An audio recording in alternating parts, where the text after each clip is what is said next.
It is Monday morning. Our special guest this morning is an actor. He's a former footballer, now an author. His new book, Lost Without You, Loving and Losing Tanya, is out now. Vinnie tragically lost his wife, Tanya, to cancer. It's a brave, an intimate book. He joins us this morning. Vinnie, welcome to Heart Breakfast. Morning. Morning. Thanks, guys. Vinnie, how easy was it for you to kind of, I don't know, sort of break down the wall? Because you're famously known as being tough and quite a hard guy. How difficult was it for you to sort of write so openly and so unashamedly about how you dealt with her loss? Because I think it's going to help so many people, this book, if I'm honest with you. Yeah, well, I think if you're going to be honest to people and help them, you have to be honest yourself with them, you know? So I've told people how I felt and how I've kind of dealt with it. I've also read up a lot. I've got a psychologist in LA who helped me give up drinking 8 years ago. And it was just about explaining it all. I think if things get explained to you, you're not scared of them, you know how to deal with them, you know who to call. And that for me was the biggest part of it. And I mean, I sympathise, especially with guys who go to work. You know, I worked, before I was a footballer, I worked on the building site and stuff. And I know how hard it is. The lads go to work in the dark and they come home from work in the dark.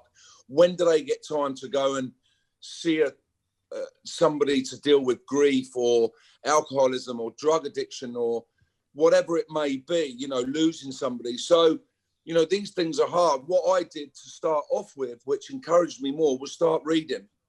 And I read all about grief. There's so many spokes to it. The thing I do worry about, I think if we could change it or get some way to think differently, is this label of mental health. I think scares people, especially blokes. Oh, you know, yeah, what's the matter? I've got mental health problems. Oh, stay away from him. You know, it's kind of old school. I think, you know, what's his problem? He's suffering with grief. Yes, it's under the mental health umbrella of life, but we need to be more specific. Well, listen, we really appreciate you coming on and talking to us today. I think it's important, Vinnie, that you know, there'll be people listening who will be about to go through what you've been through, because obviously I know that Tanya, she was unwell for some time, so it was, you know, you knew what was coming down the line.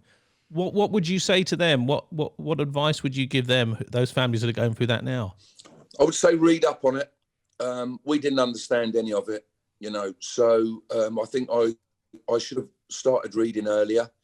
I think isolation is not too good for you either. We all kind of isolated, and you kind of, everybody wants to do things their way, especially family. You know, he wants to do this, she thinks this is right, I think the other. There's a lot of pulling in different directions on such an important time. So I think somebody has to take a deep breath and say, well, okay, I'm going to take this a little bit easier. You know, I mean, when this is really the first time I've gone through such a tragedy, but they say that weddings and funerals is when all your family breakups come. And I've seen it at weddings, but now I can see why or how easily it could happen. And that would be the last thing she would want, wouldn't it?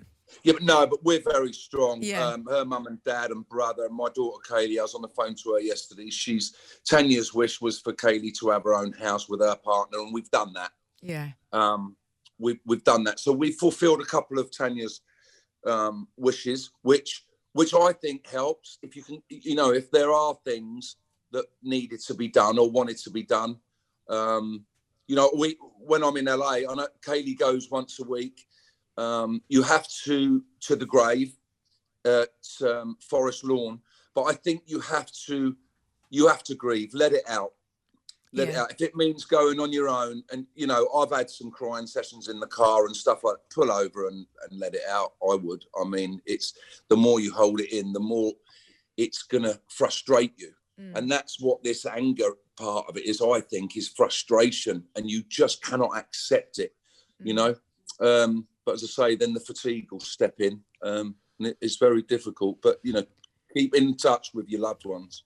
Oh, well, I think she was your angel on earth, wasn't she? And I'm sure she'd be absolutely so proud of you for managing to get this book done and to help all the people that I know it's going to help. Thank you so much for joining us this morning, Vinnie. That's a pleasure. Thanks a lot. This is Heart.